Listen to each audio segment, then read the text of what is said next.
You know, so what's up guys? Kamusta na si Zay natin? To, general cleaning kami ni Zay.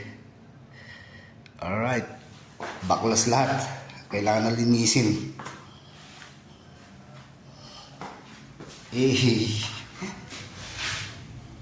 Tanggal harness.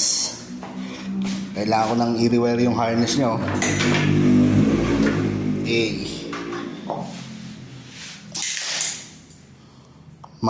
Malutong.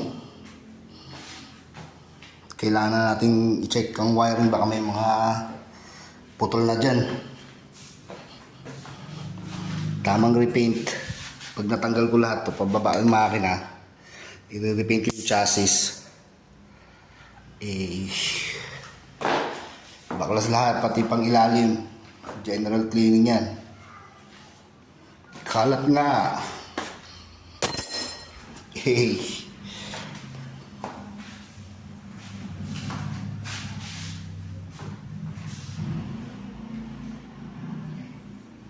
Skeleton muna ang ating poging-pogi na walang kamatayang essay. Baka pogi problems yan. S negative na lang yung Z, no? Alright. Tamang general cleaning muna tayo mga paps. Ride safe, bawal mainit ang ulo, walang barilan. Alright.